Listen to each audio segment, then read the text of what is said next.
Bueno, yo creo que la confianza es la clave, la premisa básica, ¿no? Para crear empleo y para mejorar la economía. Si no hay confianza o no hay certidumbre o no hay una hoja de ruta, una seguridad, es muy difícil que las empresas, los empresarios desarrollen su actividad empresarial y se animen a crear e incentivar el empleo, ¿no?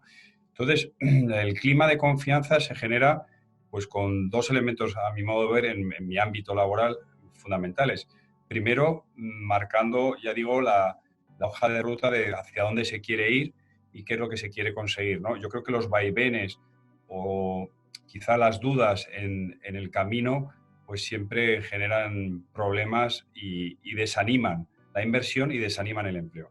Eso por un lado. Y por otro lado, yo creo que es muy importante también transmitir un clima de cooperación, no de confrontación, ¿no?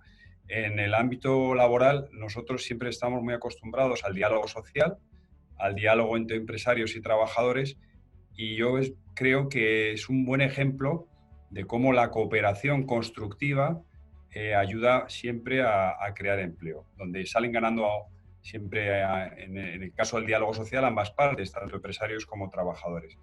Entonces, con esos dos elementos, los dos pilares, entiendo que se podría crear confianza, ¿no?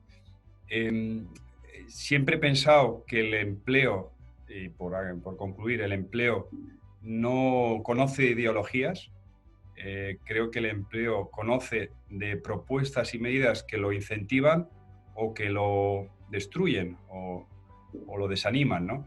Entonces, tenemos que mirar hacia el futuro, hacia adelante, para entre todos consensuar medidas que puedan ser positivas en el ámbito económico, social y del mercado de trabajo. Bueno, el término flexiseguridad, que puede sonar una palabra un poco extraña, fue acuñado ya en los años 90 por la Unión Europea. Estaba inmerso en la estrategia de empleo de la Unión Europea. Los primeros países que lo implementaron con éxito, el concepto y las medidas que contiene, fueron los países nórdicos.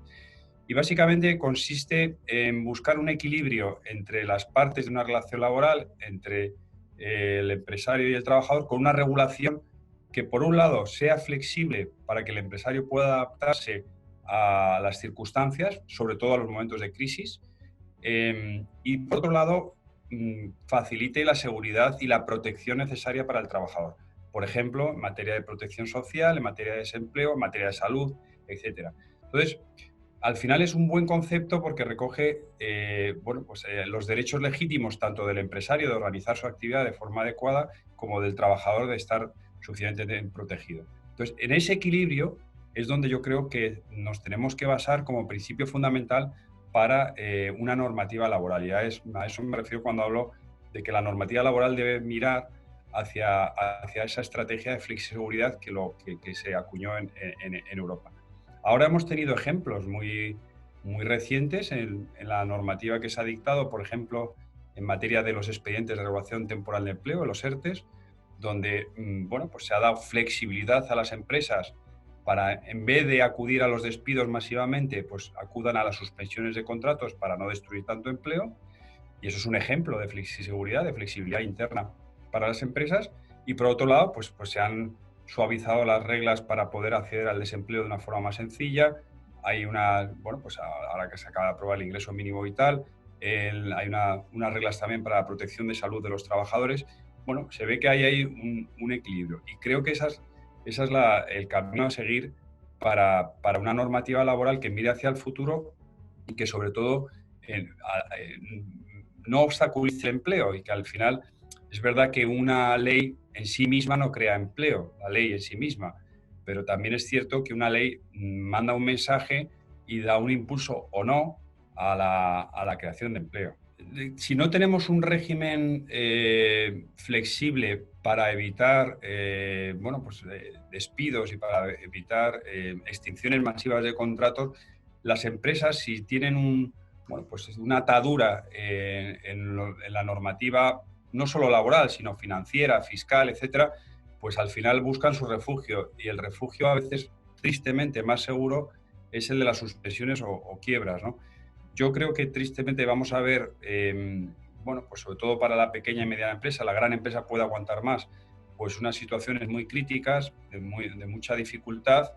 En el corto plazo y sobre todo en determinados sectores no soy realmente optimista, pero eso no quiere decir que nos tengamos que rendir. Yo creo que tenemos que poner todos de nuestra parte, agentes sociales, políticos, sociedad civil, proponiendo medidas que ayuden a las empresas. Yo creo que hay que escuchar a los empresarios y también a los trabajadores. Yo creo que hay que escucharles porque se ponen medidas encima de la mesa que lógicamente tienen el único objetivo de facilitar su actividad empresarial y bueno, pues yo creo que eso es un buen camino a seguir. Y si no, pues tristemente, ya digo, encontraremos una situación difícil de las empresas y del mercado de trabajo, ¿no? Bueno, en todos los sectores nos hemos acostumbrado al mundo del trabajo a distancia. Hemos pasado un poco del 0 a 100. Es verdad que el teletrabajo en España no estaba muy desarrollado, quizá por varias razones, ¿no? Una primera, que teníamos una cultura del presencialismo, ¿no? De que tenemos que estar muy presentes en la oficina. Otra razón es que quizá no tenemos una regulación muy segura o muy cierta del teletrabajo y cuando hay inseguridad, pues tampoco las empresas promueven que se desarrolle el teletrabajo. Y quizá otro tercer factor es la propia cultura española, bueno, que nos gusta compartir los momentos, trabajar en equipo, estar con la gente, contacto físico, etcétera, ¿no?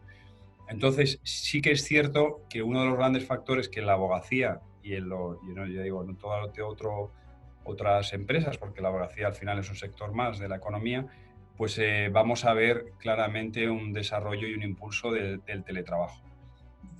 No creo tampoco que ya vaya a ser un cambio drástico y que ahora de repente todo el mundo se ponga a trabajar en remoto o a distancia, pero sí que puede haber un cierto péndulo del 100 que estamos ahora, pues a una situación más intermedia.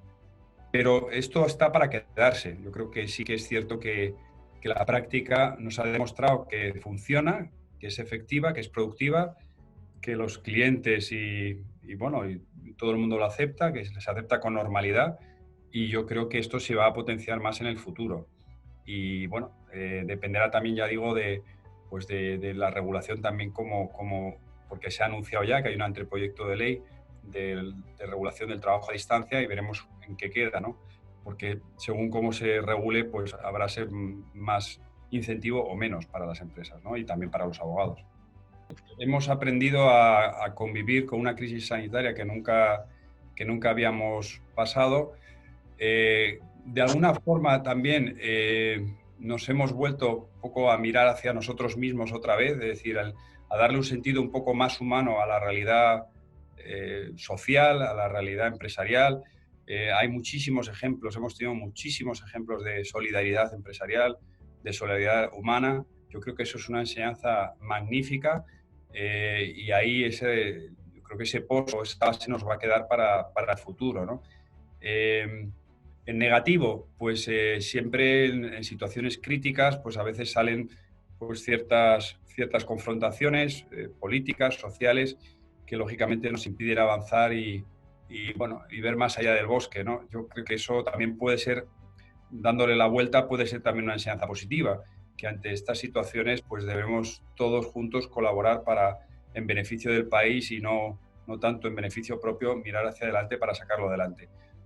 Vamos a tener una situación compleja, difícil, sobre todo con impacto importante en España por el sector básicamente del turismo y la importancia que tiene en el Producto Interior Bruto. Y yo creo que ahora es el momento de que si hemos aprendido de esa solidaridad en los momentos críticos de la pandemia, pues aprendamos también a que de la mano se pueden pactar salidas que sean razonables para todos, que protejan a aquellas personas que han tenido mayores dificultades, pero también que protejan el tejido empresarial, ¿no? Y las empresas, insisto, pues han dado un buen ejemplo de responsabilidad y solidaridad. Y también llevándolo a mi ámbito, al ámbito más laboral, en el diálogo social, en las negociaciones colectivas que hemos tenido, también los sindicatos han sido responsables y han intentado buscar soluciones, sobre todo como alternativas a evitar despidos, ¿no? Y bueno, pues también es, o sea, que es posible si cuando se ve la necesidad de un futuro bueno para todos, es posible llegar a acuerdos y cooperar entre todos.